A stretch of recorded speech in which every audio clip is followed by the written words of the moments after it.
Galii magaalichaa misoomatti jijjiiruun ol ka'iinsaa fi ammayyummaa magaalaa keenyaaf dalagaa jirraa jedhan obbo Adaana Taklagorgis Jaldo. Kun suuraa ibsaa daandii asfaaltii koriidarii magaalaa Shaashamannee yeroo ammaa miidiyaalee hawaasaa irratti bal'inaan qoodabaa jiru yoo ta'u, bu'aa hojii qindoominaa hooggansa iftoominaa fi hirmaannaa ummataatiin maddoota galii magaalaa Shaashamannee irraa argameen hojiin lafatti mul'atedha. Magaalaan Shaashamannee qabeenya uumamaa ishee marsaniin badhaatee haala qilleensa jireenya dhala namaatiif mijattuu qabdu akkasumas mijaa'ina teessumaa fi argama iddoo isheetiin hawaasa daldalaa biyya keessaa fi alaa hawwattudha. Bu'uura carraa kanaatiin Shaashamannee akka magaalaa ammayyaa misoomaa fi fakkeenya biyyaa taatu akkasumas ol ka'iinsa biyyaa keessatti qooda olaanaa qabaattuuf hojiin bal'aan taasifamaa jira. Kunis dhaadannoo fi waadaa kantiibaa magaalaa Shaashamannee obbo Adaana Taklagorgis Jaldoo yeroo adda addaatti waltajjisaa turanidha.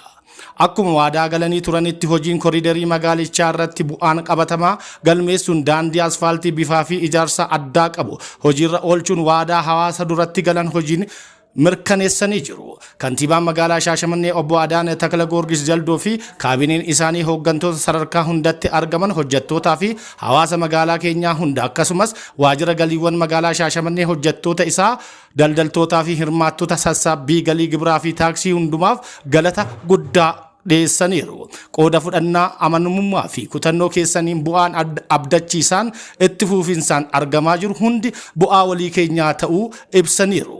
Dagatamus hin qabu jedhani. Itti gaafatamaan waajjira galii magaalaa Shaashamannee obbo Dastaa Adishoo gibiraa fi taaksii hawaasni daldalaa amanamummaan kaffalaa ture gara misoomaa fi bu'aa qabatamatti hojii kana fakkaatan akka dhugooman kan taasisan hooggansa kantiibaa magaalaa Shaashamannee obbo Adaana Taklagorgis Jaldootiin kennamaa jiru jajatuun bifa adda ta'een galateeffataniiru. Gara fuulduraattis bu'aan galii irraa argame misoomni daandii diriirfamaa, ibsaa, bishaan dhugaatii qulqulluu fi tajaajiloota